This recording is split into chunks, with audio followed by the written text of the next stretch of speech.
Уважаемые жители Республики Коми, добрый день. Продолжаю вас информировать о ситуации в республике.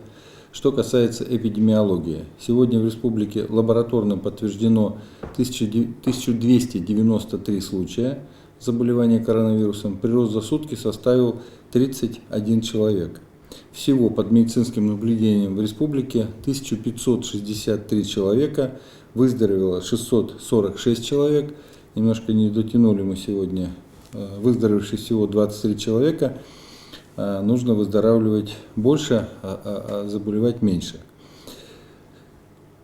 Вчера в школах республики прошли последние звонки, и, наверное, главное, что сейчас волнует и родителей, и выпускников 11 классов, это, конечно, единый государственный экзамен.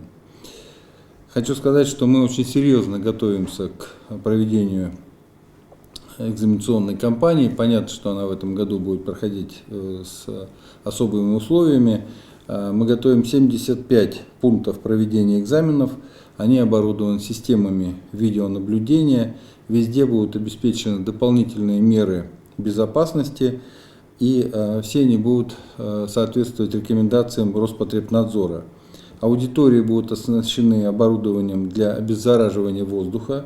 Рабочие места будут организованы с учением соблюдения социальной дистанции. Все работники и выпускники будут обеспечены средствами индивидуальной защиты. Средства мы на это выделили и в республиканском бюджете, и в муниципальных бюджетах.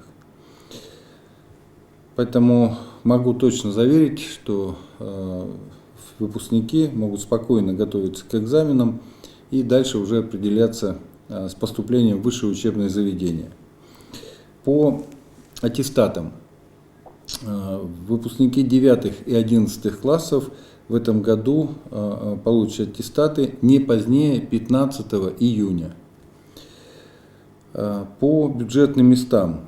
В этом году в высшее учебное заведение мы предусмотрели большее количество бюджетных мест. Оно увеличилось на 290 мест. И это выше, чем в прошлом году. Прием документов в вузы начнется уже в июне, сразу после того, как выпускники получат аттестаты об образовании. И как только выпускник сдаст ЕГЭ, его баллы будут внесены в базу, и приемной комиссии, по сути, только останется провести рейтинг, и зачисление. Для выпускников 9 классов тоже мы в этом году увеличили количество мест средней профессиональной образовательной организации на 344 места, больше, чем в прошлом году. Прием в техникумы и колледжи осуществляться будет без вступительных испытаний, и, как правило, везде это пройдет только так называемый конкурс аттестатов. Единственное, будут испытания только там, где будут сдаваться творческие специальности. В этом году прием заявлений пройдет в средние специальные заведения с 20 июня по 15 августа. А при наличии свободных мест в образовательных организациях мы продлеваем прием документов, и он будет продлен до 25 ноября. Хорошая новость – это Международная федерация хоккея с мячом подтвердила сроки проведения чемпионата мира в Сыктывкаре. И первая игра запланирована на 27 января 2021 года. Соревнования пройдут и начнутся с игр команд группы «Б», которые продлятся до 31 января. Сильнейшие команды группы «А», в том числе и сборная России, сыграет на Сыктывкарском льду с 28 марта по 4 апреля. Будем надеяться, что ситуация с коронавирусом не помешает нашим планам проведения этого всемирного чемпионата, всемирного первенства.